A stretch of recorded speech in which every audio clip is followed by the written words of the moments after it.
Hello friends, welcome to the channel. आज है 2 जनवरी 2024 और सबसे पहले आप सभी को नववर्ष की बहुत बहुत शुभकामनाएं। और आज इस वीडियो में हम लोग डिस्कस करेंगे 1 और 2 जनवरी 2024 से बनने वाले कुछ इंपॉर्टेंट करंट अफेयर के क्वेश्चंस को। तो चलिए शुरू करते हैं। तो शुरुआत करते हैं आज की कुछ इंपॉर्टेंट हेडलाइन के साथ। पहला अपडेट है, हाल ही में 12वें दिव्य कला मेला 2023 का उद्घाटन सूरत, गुजरात में किया गया। नेक्स्ट है, हाल ही में केंद्रीय मंत्रिमंडल ने रेडियो टेलीविजन मलेशिया के साथ समझौते को मंजूरी दी है। नेक्स्ट है, कल 1 जनवरी 2024 को इसरो द्वारा देश का पहला पोलरीमीट्री मिशन लॉन्च किया गया। नेक्स्ट है, हाल ही में प्रकाशित विश्व आर्थिक लीग टेबल रिपोर्ट के अनुसार भारत 21वीं सदी के अंत तक विश्व की सबसे बड़ी अर्थव्यवस्था वाला देश बन जाएगा। नेक्स्ट है, भारत यूएई संयुक्त सैन्य अभ्यास जिसका नाम है डेजर्ट साइक्लोन राजस्थान में आयोजित किया जा रहा है। नेक्स्ट है, जम्मू एंड कश्मीर के उपराज्यपाल ने विकलांग व्यक्तियों के लिए CRC सांबा जम्मू का उद्घाटन किया। गुजरात सरकार द्वारका में भारत का पहला पनडुब्बी पर्यटन शुरू करेगी। नेक्स्ट है, हाल ही में कैबिनेट ने न्यूजीलैंड के ऑकलैंड में भारत का महावाणिज्य दूतावास खोलने की मंजूरी दी है। नेक्स्ट है, हाल ही में भारतीय वन्यजीव संरक्षण सोसाइटी द्वारा 2023 में देश में हुए बाघों की मृत्यु के आंकड़े जारी किए गए हैं। नेक्स्ट है, हाल ही में अर्जेंटीना ने ब्रिक्स में शामिल होने से इनकार कर दिया है। तो ये थे आज के कुछ इंपॉर्टेंट हेडलाइंस। अब आगे इन वीडियो में हम इनको एक एक करके डिस्कस करेंगे। आज का पहला अपडेट है, हाल ही में 12वें दिव्य कला मेला 2023 का उद्घाटन सूरत में किया गया। इंपॉर्टेंट पॉइंट्स की बात करें तो 12वें दिव्य कला मेला 2023 का आयोजन 29 दिसंबर 2023 से 7 जनवरी 2024 तक सूरत में किया जा रहा है, यानी अभी सूरत में चल रहा है। और इस मेले का आयोजन सामाजिक न्याय और अधिकारिता मंत्रालय यानी कि ministry of empowerment and social justice के द्वारा दिव्यांग व्यक्तियों के आर्थिक सशक्तिकरण को बढ़ावा देने के उद्देश्य से किया जा रहा है। और इस कार्यक्रम का उद्देश्य दिव्यांग उद्यमियों और कारीगरों के उत्पादों और शिल्प कौशल को एक उचित मंच प्रदान करना है। इसका आयोजन वोकल फॉर लोकल मिशन के तहत किया जा रहा है, जिसमें दिव्यांग कारीगरों द्वारा बनाए गए उत्पादों को देखा और खरीदा जाएगा। इस मेले में लगभग 20 राज्यों, केंद्र शासित प्रदेशों से लगभग 100 दिव्यांग कारीगर, कलाकार और उद्यमी द्वारा अपने उत्पादों और कौशल का प्रदर्शन किया जाएगा। और इस मेले में गृह सजावट के सामान और जीवन शैली से जुड़े उत्पाद जैसे कपड़े, स्टेशनरी, पर्यावरण के अनुकूल उत्पाद, पैकेज भोजन, जैविक उत्पाद, खिलौने, उपहार, व्यक्तिगत सहायक उपकरण, आभूषण और कलचबग आदि प्रदर्शित किए जाएंगे। इस 10 दिवसीय मेले में दिव्यांग और पेशेवर कलाकारों द्वारा कई सांस्कृतिक गतिविधियों को भी प्रदर्शित किया जाएगा। आज का नेक्स्ट अपडेट है, हाल ही में केंद्रीय मंत्रिमंडल ने रेडियो टेलीविजन मलेशिया के साथ समझौते को मंजूरी दी है। इंपॉर्टेंट पॉइंट्स की बात करें तो ये जो रेडियो टेलीविजन मलेशिया है, ये मलेशिया सरकार का एक सरकारी प्रसारक है, जैसे कि प्रसार भारती इंडिया का एक सरकारी प्रसारक है। तो इसी प्रसार भारती और रेडियो टेलीविजन मलेशिया के बीच हाल ही में एक समझौता हुआ है। और इस समझौते का उद्देश्य दोनों देशों के बीच संस्कृति, शिक्षा, विज्ञान, प्रौद्योगिकी, खेल, समाचार और अन्य क्षेत्रों में कार्यक्रमों का आदान प्रदान करना है। और प्रसार भारती का गठन 1997 में किया गया था और इसका मुख्यालय दिल्ली में है। आज का नेक्स्ट अपडेट है, कल 1 जनवरी 2024 को इसरो द्वारा देश का पहला पोलरीमीट्री मिशन लॉन्च किया गया। इंपॉर्टेंट पॉइंट्स की बात करें तो कल 1 जनवरी 2024 को यह मिशन लॉन्च किया गया और इसमें PSLV C58 के साथ एक्सरे पोलरीमीट्री सैटेलाइट जिसका नाम है एक्सपोसैट को भेजा गया। यह सैटेलाइट एक्स किरणों का डेटा कलेक्ट करके ब्लैक होल और न्यूट्रॉन स्टार्स पर स्टडी करेगा। और एक्सपोसैट आदित्य L1 और एक्स्ट्रोसैट के बाद अंतरिक्ष में स्थापित होने वाली यह तीसरी ऑब्जर्वेटरी होगी। यह भारत का पहला और दुनिया का दूसरा पोलरीमीट्री मिशन है। इससे पहले 2021 में नासा द्वारा इमेजिंग एक्स-रे पोलरीमीट्री एक्सप्लोरर जिसका नाम था IXPE लॉन्च किया था। एक्सपोसैट के लक्ष्य की बात करें तो इसका लक्ष्य है ब्रह्मांड में 50 सबसे चमकीले स्रोतों की स्टडी करना। इस सैटेलाइट को 500 से 700 किलोमीटर की पृथ्वी की निचली कक्षा में स्थापित किया जाएगा और यह 5 साल तक डेटा कलेक्ट करेगा, यानी कि इसे पृथ्वी की निचली कक्षा में लोअर अर्थ ऑर्बिट में से प्लेस किया जाएगा और जहाँ से लगातार 5 साल तक डेटा कलेक्ट करेगा और इसरो को भेजता जाएगा। इस सैटेलाइट और उसके पेलोड को UR राव सैटेलाइट सेंटर और रमन रिसर्च इंस्टीट्यूट द्वारा बनाया गया है। आज का नेक्स्ट अपडेट है, हाल ही में प्रकाशित विश्व आर्थिक लीग टेबल रिपोर्ट के अनुसार भारत 21वीं सदी के अंत तक विश्व की सबसे बड़ी अर्थव्यवस्था वाला देश बन जाएगा। इंपॉर्टेंट पॉइंट्स की बात करें तो इस रिपोर्ट को centre for economic and business research द्वारा प्रकाशित किया गया और ये एक लंदन UK बेस्ड एक इकोनॉमिक एडवाइजरी कंपनी है। और इस रिपोर्ट में कहा गया कि भारत 21वीं सदी के अंत तक विश्व की सबसे बड़ी अर्थव्यवस्था वाला देश बन जाएगा और 21वीं सदी के अंत तक भारत की जीडीपी जो है वो चीन से 90% ज़्यादा होगी और अमेरिका से 30% बड़ी होगी। भारत 2024 से 2028 तक भारत की ग्रोथ रेट जो रहेगी वो 6.5% रहेगी और भारत 2032 तक जापान और जर्मनी को पीछे छोड़ते हुए दुनिया की तीसरी सबसे बड़ी अर्थव्यवस्था वाला देश बन जाएगा।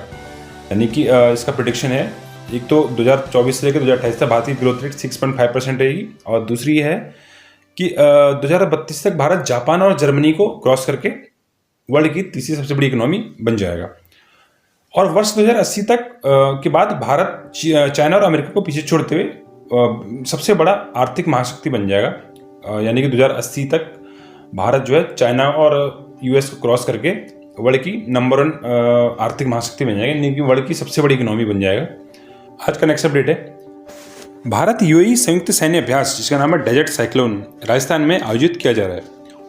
इंपॉर्टेंट पॉइंट्स की बात करें तो भारत और यूएई के बीच संयुक्त सैन्य अभ्यास जिसका नाम है डेजर्ट साइक्लोन 2024 2 जनवरी से 15 जनवरी तक राजस्थान में आयोजित किया जा रहा है। और इस अभ्यास का उद्देश्य है शहरी संचालन में सर्वोत्तम प्रथाओं को सीखने और साझा करके अंतर संचालनीयता को बढ़ावा देना, ये इसका अभ्यास है। इससे पहले भारत और यूएई के बीच संयुक्त एयरफोर्स अभ्यास सितंबर 2008 में आबू धाबी के अल दफरा बेस पर आयोजित किया हुआ था और इसके साथ ही आबू धाबी में होने वाले द्विवर्षीय इंटरनेशनल डिफेंस एग्जीबिशन में भी भारत हिस्सा लेता आ रहा है। आज का नेक्स्ट अपडेट है, हाल ही में जम्मू एंड कश्मीर के उपराज्यपाल ने विकलांग व्यक्तियों के लिए CRC यानी कि कंपोजिट रीजनल सेंटर समग्र क्षेत्रीय केंद्र का उद्घाटन किया। कहाँ किया? सांबा जो कि जम्मू में पड़ता है, वहाँ पे इसका उद्घाटन किया गया। इंपॉर्टेंट पॉइंट्स की बात करें तो जो समग्र क्षेत्रीय केंद्र यानी कि जो कंपोजिट रीजनल सेंटर है CRC है, इसकी शुरुआत विकलांग व्यक्तियों के सशक्तिकरण विभाग के तौर पर सामाजिक न्याय और अधिकारिता मंत्रालय भारत सरकार द्वारा की गई थी। इसका उद्देश्य विकलांग व्यक्तियों के लिए व्यापक सहायता, कौशल विकास और पुनर्वास सेवाएं प्रदान करना है। इसका व्यापक लक्ष्य विकलांग व्यक्तियों को सशक्त बनाना और मुख्य धारा में समाज में उनके निर्बाध एकीकरण को सुविधाजनक बनाना है। आज का नेक्स्ट अपडेट है, गुजरात सरकार द्वारका में भारत का पहला पनडुब्बी पर्यटन कार्यक्रम शुरू करेगी।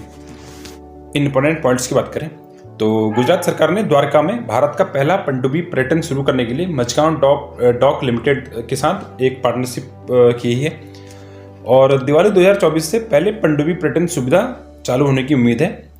इसमें पर्यटकों को समुद्र के 100 मीटर नीचे गोता लगाने की अनुमति मिलेगी और इस सबमरीन की बात करें तो इसका वजन होगा 35 टन और इसमें एक बार में 30 यात्री बैठ सकेंगे और समुद्री जीवन का अद्भुत दृश्य देखने का मिलेगा इससे, क्योंकि 100 मीटर समुद्र के अंदर ये सबमरीन जा सकेगी।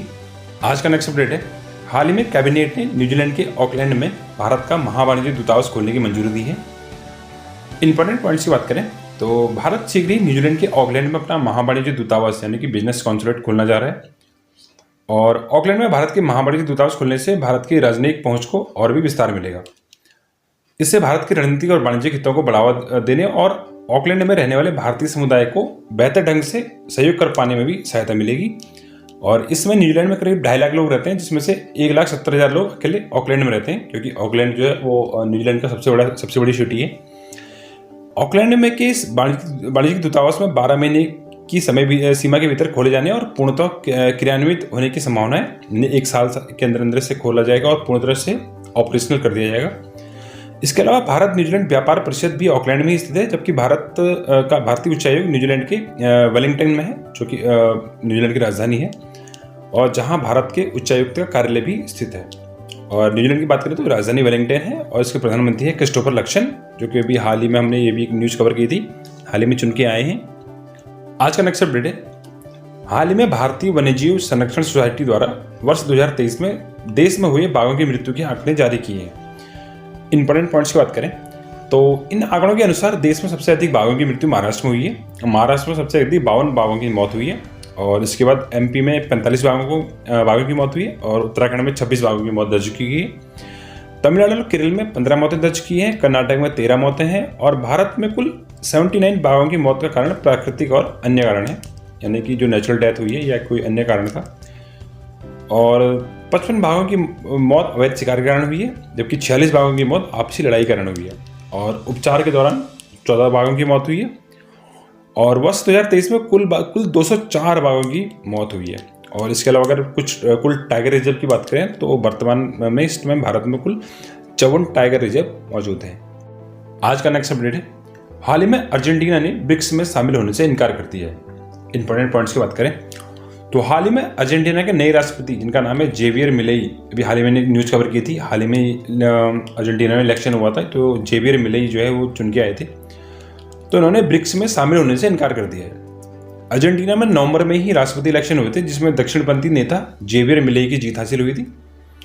1 जनवरी 2024 को 6 नए देश आधिकारिक तौर पर ब्रिक्स के सदस्य बनने वाले थे, जिनमें मिस्र, ईरान, इथोपिया, सऊदी अरब, यूएई और अर्जेंटीना ये 6 देश थे दुनिया के। और अगर ब्रिक्स की बात करें तो दुनिया के विकासशील और गरीब देशों को पक्ष रखने के लिए ब्रिक्स संगठन का गठन किया गया था। और ब्रिक्स में अभी फिलहाल 5 देश हैं, ब्राज़ील, रूस, भारत, चीन और साउथ अफ्रीका। इन 5 देशों का दुनिया में आबादी में 42%, जीडीपी में 27% और ग्लोबल ट्रेड में 18% की भागीदारी है। यानी कि ये जो ब्रिक्स है ये दुनिया की 42% आबादी को और 27% जीडीपी को और 18% इंटरनेशनल ट्रेड को रिप्रेजेंट करता है। और भारत में 2012 और 2016 में ब्रिक्स समिट ऑलरेडी हो चुकी है। तो बस यही थे आज के अपडेट्स। आई होप आपको वीडियो पसंद आई होगी। अगर वीडियो पसंद आई तो वीडियो को लाइक करें, चैनल को सब्सक्राइब करें और वीडियो को ज़्यादा से ज़्यादा शेयर भी करें। और अगर आपको उसकी पीडीएफ चाहिए तो टेलीग्राम पे पीडीएफ मिल जाएगी। लिंक जो है टेलीग्राम का वीडियो के डिस्क्रिप्शन में है, आप जाके मुझे फॉलो कर लो। और मैं मिलता हूँ आपको नेक्स्ट वीडियो में, तब तक के लिए थैंक यू सो मच।